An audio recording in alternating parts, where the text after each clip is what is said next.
The Golden Age wasn't all glamour and red carpets. Behind those perfect smiles were some seriously bad people who made a lot of enemies. These were people who built reputations for being impossible to work with, cruel to others, or just plain awful human beings. Let's start with probably the most hated actor of the entire era, Erich von Stroheim. This guy was so difficult that he basically destroyed his own career. Von Stroheim started as a director, but moved into acting, and everywhere he went, he left a trail of angry people behind him. He was known for his perfectionism that crossed into obsession. During filming, he would demand take after take after take, driving actors and crew members to the breaking point. But it wasn't just his work habits. Von Stroheim had this fake aristocratic persona. He claimed to be Austrian nobility when he was actually born in Vienna to a middle-class Jewish family. He would strut around sets wearing a monocle and acting like he was better than everyone else. Other actors couldn't stand him because he would lecture them about their craft while treating crew members like servants. Irving Thalberg, one of the most powerful producers at MGM, once said that von Stroheim was a footage-wasting megalomaniac. That's coming from a guy who worked with some of the biggest egos in Hollywood. Von Stroheim would shoot scenes from multiple angles for hours, burning through film stock like it was free. When studio heads tried to rein him in, he would throw tantrums and storm off set. His reputation got so bad that by the late 1920s, no major studio would hire him as a director. He had to take acting roles just to stay in the business. But even then, people hated working with him. Billy Wilder, who directed him in Sunset Boulevard, said von Stroheim was brilliant but impossible. Now, let's talk about Joan Crawford. Yeah, I know she's a legend, but during the Golden Age, she was absolutely hated by a lot of people in Hollywood. Crawford was known for her extreme professionalism, which sounds good until you realize she expected everyone else to match her impossible standards. She would arrive on set hours early, fully prepared, and demanding that everyone else be ready too. If someone flubbed a line or missed a mark, Crawford would give them this icy stare that could freeze water. Other actors said working with her felt like being in the military.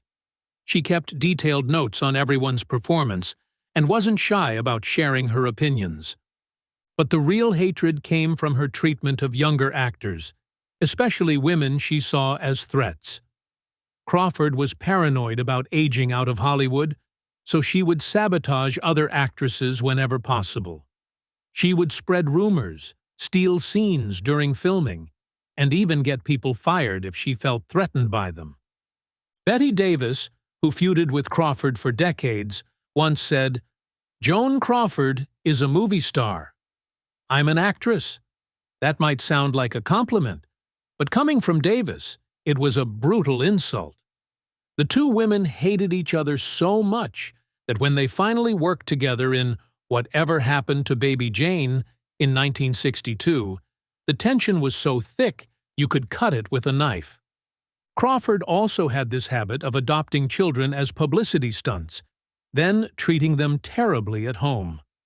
Her daughter Christina later wrote a book called Mommy Dearest that exposed Crawford's abusive behavior. While that book came out after the Golden Age, people in Hollywood knew about Crawford's dark side long before it became public. Speaking of Bette Davis, she deserves a spot on this list too. Davis was an incredible actress, but she was also one of the most difficult people to work with in Hollywood history. She had a sharp tongue and wasn't afraid to use it. Davis would openly criticize directors, producers, and other actors right to their faces. She once told a director, "You're about as much use as a chocolate teapot." That became one of her famous insults. Davis believed she was the smartest person in any room, and she made sure everyone knew it. She would rewrite dialogue, argue with directors about camera angles, and generally make everyone's life miserable. Other actors were terrified of working with her because she would upstage them at every opportunity. She had this way of making her co-stars look amateur just by the way she delivered her lines. Davis knew exactly how to steal a scene, and she did it constantly. But here's the thing about Davis. She was usually right. Her suggestions often made the movies better. But being right doesn't make you popular. And Davis cared more about the quality of her work than making friends. She once said, "I'd rather be strongly disliked than ignore." And boy, did she get her wish. Let's move on to someone who was hated for completely different reasons. Errol Flynn. Flynn wasn't difficult on set like the others, but he was hated because of his personal life. This guy was a walking scandal machine. Flynn had a reputation for sleeping with underage girls, getting into bar fights, and generally being a predator. In 1942, Flynn was put on trial for statutory rape. 2 teenage girls accused him of assault, and the trial became a media circus. Flynn was eventually acquitted, but everyone in Hollywood knew the guy had serious problems. The phrase, "in like Flynn," came from his reputation for seducing women, often very young women. Other actors didn't want to associate with him because being seen with Flynn could damage their own reputations. Even though he was incredibly popular with audiences, people in the industry knew he was bad news.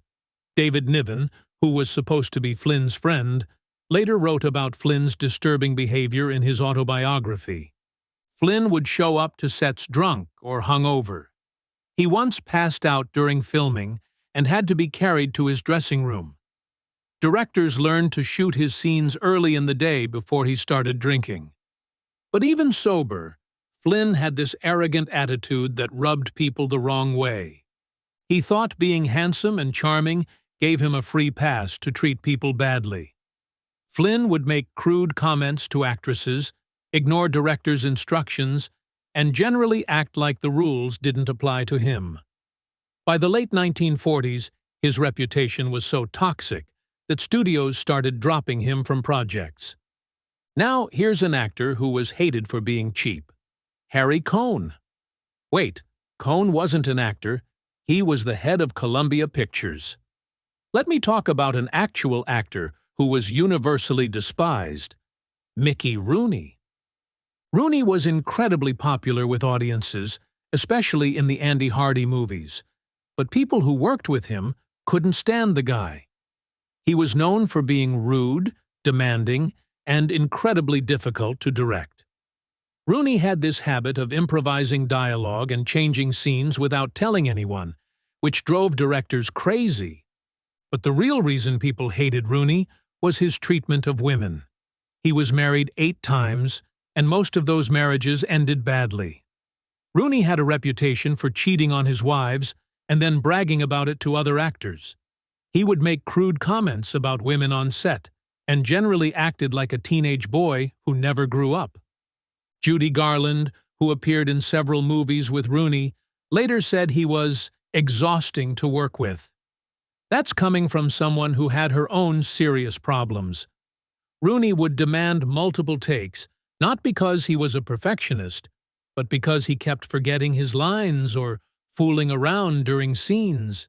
He also had this annoying habit of trying to direct scenes himself, even when he wasn't the director. Rooney would tell other actors how to deliver their lines and suggest camera angles. Directors hated this because Rooney's suggestions were usually terrible, but he was too popular for studios to fire him. Let's talk about someone who was hated for being a complete phony. Ronald Colman. Colman built his career playing sophisticated English gentlemen, but people who knew him said he was nothing like his screen persona. He was actually quite rude and condescending to people he considered beneath him, which was almost everyone. Colman would refuse to speak to extras or crew members.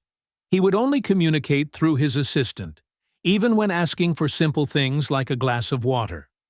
Other actors found this behavior incredibly pretentious. David Niven, who was actually British, said Colman's accent was more English than the Queen's. But Colman's worst habit was his treatment of directors. He would openly question their decisions in front of the entire cast and crew. If a director was younger than him or less experienced, Colman would basically take over the set. He would rewrite scenes and tell other actors how to perform their roles. This created a really toxic atmosphere on his film sets. Other actors never knew if they were supposed to listen to the director or to Colman. Many directors refused to work with him more than once because dealing with his ego wasn't worth the headache. Now let's discuss an actress who was absolutely despised by everyone, Pola Negri. Negri was a huge star in the 1920s and early 1930s, but she was also one of the most hated people in Hollywood. She had this habit of creating drama wherever she went, and not the good kind of drama. Negri would start feuds with other actresses over the smallest things. If someone wore a similar dress to a premiere, Negri would treat it like a personal attack. She would spread vicious rumors about her rivals and then act innocent when confronted about it. Gloria Swanson once said, "Working with Pola is like handling a rattlesnake." But Negri's most hated quality was her fake grief performances. When Rudolph Valentino died in 1926, Negri showed up to his funeral and threw herself on his casket, while photographers snapped pictures. The problem was, she barely knew Valentino. They had maybe met a handful of times, but Negri acted like they were the great love story of the century. This kind of attention-seeking behavior made everyone in Hollywood sick. Other actors saw right through her performances, but the press ate it up. Negri would create fake romances, fake feuds, and fake scandals just to keep her name in the papers. She was also incredibly difficult on set. Negri would demand constant rewrites to make her character more sympathetic or give her more screen time. If she didn't get her way, she would sulk in her dressing room and refuse to come out. Directors learned to avoid working with her unless they absolutely had to. Let's move on to someone who was hated for being a sellout, Robert Taylor. Taylor was incredibly handsome and popular with audiences, but other actors couldn't stand him because he had no backbone when it came to the studio system. During the Hollywood blacklist in the late 1940s and early 1950s, Taylor eagerly cooperated with the House Un-American Activities Committee. He named names and helped destroy the careers of other actors who had left-wing political beliefs. This made him incredibly unpopular with his colleagues. But even before the blacklist, Taylor was disliked for being a studio puppet. He would never stand up for himself or other actors when studios made unreasonable demands. If MGM told him to work 7 days a week, he would do it without complaint. If they told him to date certain actresses for publicity, he would go along with it. Other actors saw this as cowardice. They felt Taylor was making it harder for everyone else to negotiate fair treatment from the studios. Barbara Stanwyck, who was married to Taylor for a while, reportedly called him a beautiful piece of furniture with no backbone. Taylor also had this habit of bad-mouthing other actors to studio executives. If he thought someone was difficult to work with, he would report it to the front office. This kind of tattling made him extremely unpopular on film sets. Now, here's an actor who was hated for being violent, George Raft. Raft played tough guys in movies, and apparently, he was just as violent in real life. He had connections to organized crime and would sometimes use those connections to intimidate people who crossed him. Other actors were genuinely afraid of Raft because he had a hair-trigger temper. If someone said something he didn't like, Raft would threaten them with physical violence. There are stories of him actually getting into fistfights on movie sets, which was completely unprofessional. But Raft's worst quality was his treatment of women. He was known for being physically aggressive with actresses, and several complained to studios about his behavior. The problem was, Raft was popular with audiences, so studios were reluctant to take action against him. James Cagney, who appeared in several movies with Raft, later said he was genuinely dangerous to be around. That's quite a statement coming from another tough guy actor. Cagney said Raft would sometimes show up to sets carrying a gun, which made everyone nervous. Raft also had this habit of trying to rewrite scripts to make his characters more prominent. If he thought another actor had a better role, he would demand changes or threaten to walk off the picture. This kind of behavior made directors and producers dread working with him. Let's talk about an actress who was universally despised for being two-faced. Lana Turner. Turner was beautiful and talented, but people who worked with her said she was completely fake. She would act sweet and friendly to your face, then stab you in the back the moment you turned around. Turner was incredibly jealous of other actresses and would do anything to sabotage their careers. She would spread rumors, steal scenes during filming, and even try to get other actresses fired from pictures. But she was so good at playing innocent that she often got away with it. Other actors learned not to trust Turner with any personal information because she would use it against them later. If you told her about relationship problems or career concerns, that information would somehow find its way to gossip columnists or studio executives. Turner was also known for being incredibly selfish on set. She would demand that lighting be adjusted to flatter her, even if it made other actors look terrible. She would insist on multiple costume changes and lengthy makeup touch-ups that kept everyone else waiting for hours.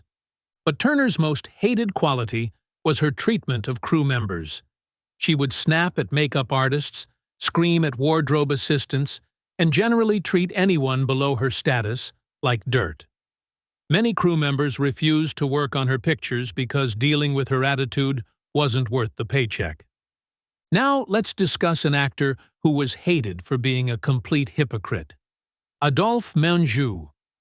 Menjou built his career playing sophisticated, worldly characters, but in real life, he was a right-wing extremist who supported fascist movements. During World War II, while America was fighting Nazi Germany, Menjou was quietly expressing admiration for Hitler and Mussolini. Other actors were disgusted by his political views, especially those who had family members fighting overseas. But Menjou's hypocrisy went deeper than politics. He would play charming, romantic characters on screen while treating women terribly in real life.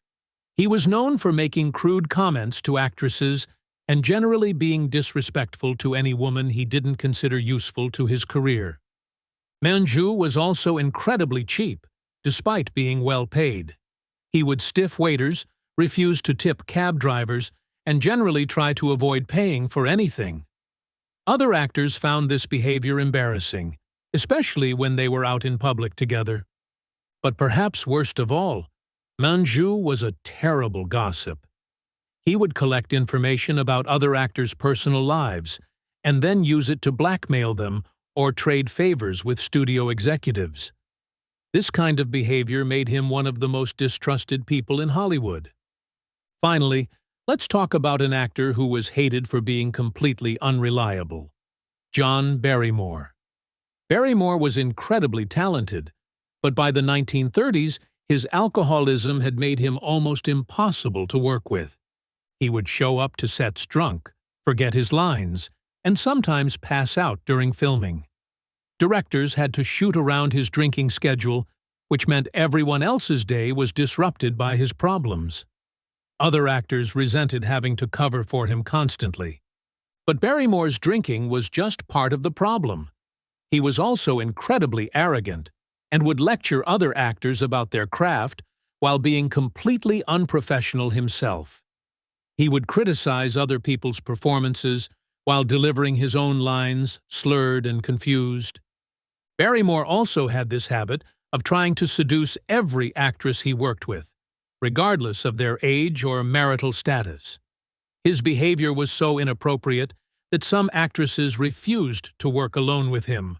Studios had to assign chaperones to keep him under control. The tragedy was that Barrymore had been one of the greatest actors of his generation, but his personal problems destroyed his reputation. By the end of his career, people were more interested in his scandals than his performances. These actors show us that talent doesn't excuse bad behavior.